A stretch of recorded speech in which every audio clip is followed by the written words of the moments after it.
Savez-vous qu'on peut sauver des vies avec cette fléchette? Bon, pas exactement. Bonjour, je m'appelle Amine, je suis doctorant à l'Université de Lille au sein du laboratoire Clistal. Bienvenue sur le stand robotique au service de la santé.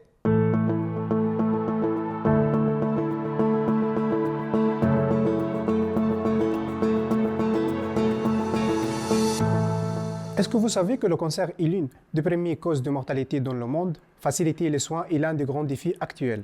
En France, le cancer de la prostate est particulièrement concerné. C'est le premier cancer masculin et il reste la troisième cause de décès par cancer. Pour traiter ce cancer, on fait souvent appel à la cryothérapie. Cela consiste à placer directement dans la tumeur des petites capsules radioactives. Pour placer ces capsules, on utilise des aiguilles et l'insertion de ces aiguilles est guidée par imagerie médicale, notamment l'IRM, qui permet de voir à l'intérieur du corps humain. C'est une procédure qui demande une grande précision et beaucoup d'expérience de la part du praticien et qui peut durer entre 1 et 2 heures. On voit que cette technique présente des difficultés. Le médecin est exposé au rayonnement radioactif des capsules et la précision dépend fortement de son expérience. Les aiguilles sont à usage unique, très coûteuses, environ 1 000 €. En cas d'erreur d'insertion, il faut recommencer et cela entraîne une perte de temps, plus de douleur pour le patient et un surcoût important. C'est là qu'intervient la recherche en robotique. Au laboratoire Clistal, nous développons de nombreux robots, dont le robot Cobra. Sa mission est de guider une aiguille dans des organes mous, comme la prostate, pour atteindre des microtumeurs avec une précision très fine. Sa particularité, c'est qu'il peut réaliser cette manipulation dans l'environnement très contraignant de l'IRM. L'IRM, c'est un énorme aimant, donc il faut faire en sorte que le robot ne soit pas attiré par le champ magnétique et qu'il ne perturbe pas les images médicales. L'un des avantages de Cobra, c'est qu'il peut effectuer des insertions obliques, alors que les interventions à la main classique imposent souvent de faire plusieurs insertions droites. Avec une insertion oblique bien planifiée, on peut atteindre plusieurs zones sans ressortir l'aiguille, réduire les douleurs et limiter les risques opératoires.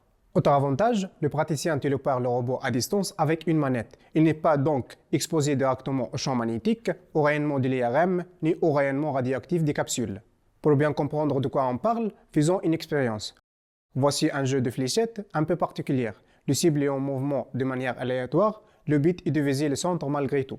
Chaque lancer oblige à observer la trajectoire avec ses yeux, estimer où va aller le cible avec son cerveau et ajuster son geste grâce à la commande musculaire. C'est exactement ce que fait votre cerveau en permanence. Il reçoit les informations visuelles, puis il calcule très rapidement une réponse motrice et finalement il ajuste en temps réel votre mouvement. Plus vous vous entraînez, plus le cerveau devient précis, car il cumule des données et améliore ses modèles internes. Un robot fonctionne de la même façon. Plus de données amènent à une meilleure modélisation, donc un meilleur contrôle.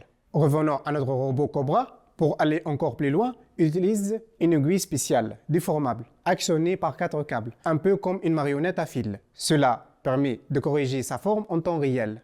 On peut contrôler des organes sensibles et atteindre des zones autrement inaccessibles avec finesse et sécurité. Mais attention, les organes mous bougent. Lorsqu'on insère une aiguille, ils peuvent se contracter, se déplacer ou s'enflammer. Le point cible change donc au cours d'opération. Ici, grâce à l'intelligence artificielle, on peut prédire ce comportement. Cela permet de faire moins d'insertions, ce que veut dire moins de douleur, moins de coûts et plus d'efficacité. Autre défi, l'IRM fournit seulement 4 images par seconde. L'œil humain, lui, perçoit un mouvement fluide à 24 images par seconde. Donc, avec seulement 4 images par seconde, l'intervention devient saccadée. J'observe, j'attends, j'avance un peu et j'attends à nouveau. Là encore, l'intelligence artificielle intervient. Elle génère des images intermédiaires comme si l'IRM allait à 24 images par seconde. On peut prédire à 99% de fiabilité ce qu'il va se passer et on corrige dès qu'une nouvelle image réelle est disponible. Tout cela est encore en phase de recherche. Notre objectif, c'est que ce robot puisse être utilisé demain à l'hôpital pour soigner le cancer de la prostate, mais aussi pour d'autres cancers touchant des organes mous, comme le foie. Pour cela, une start-up est en cours de création. Elle permettra de porter ses travaux de recherche vers le monde médical.